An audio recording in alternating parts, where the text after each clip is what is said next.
So today we're going to be learning about parts of a sentence, and so let's just dive right in.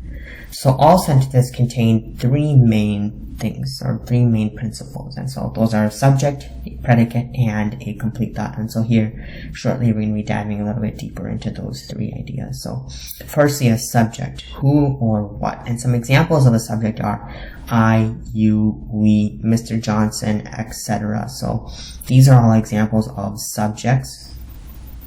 And as we take a look at some examples here further on, you'll get a deeper understanding of that. Second, we have a predicate. So what exactly is the subject doing? So that is our predicate. What is the subject about, or what is it doing?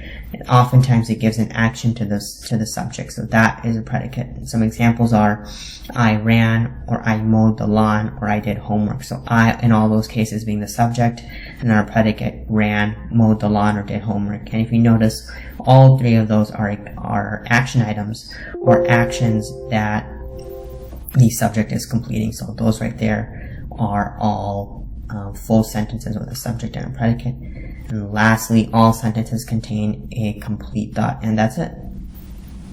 So some examples of sentences. I ran. So even though this may be a little short and sweet sentence, this is a full sentence because it contains our subject, which is I, and it contains a predicate, which is ran. So I ran, and that is a complete thought. So this right here is a full sentence. Second, just adding a little bit of extra information here.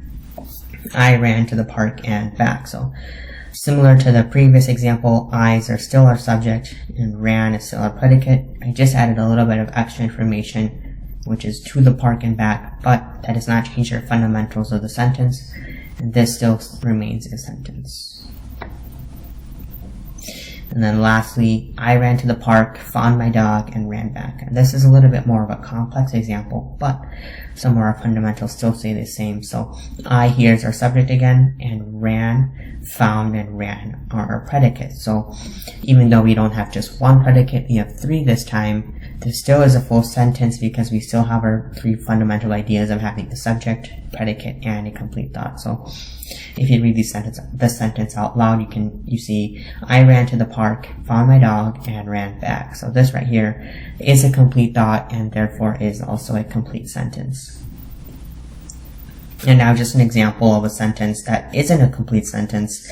He every day. So just off the bat, we can tell that this sentence here doesn't make sense. It doesn't have a complete thought, so we know that this sentence is not a complete sentence. But just diving a little bit deeper, we can see that he is our subject, but we don't actually have a predicate. We don't have an action that our subject is doing, and hence this is not a complete sentence. So now just take some time, pause the video, and look at these three examples and identify whether or not they are full sentences, and if they are, identify the subject and the predicate. Alright, so John is present in class today. So here John is our subject and is present, or the action of being present is our predicate. So John is present in class today, and if you read that out loud, that is a complete thought. So number one, that is a complete sentence. Number two, because of the football game. So here we actually don't have a subject. There's no subject here.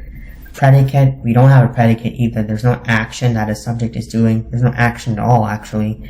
So this is not a sentence off the bat. And lastly, it is not a complete thought because of the football game. What because of the football game? So the second one here is not a complete sentence. And then lastly, we lost power in our house. So here again, we can see that we is our subject and lost is our predicate, which shows an action of losing power in the house. So we again is our subject, lost is our predicate, and if we read the sentence out loud, we lost power in our house, that is a complete thought. So this fulfills those three fundamental ideas and is a complete sentence.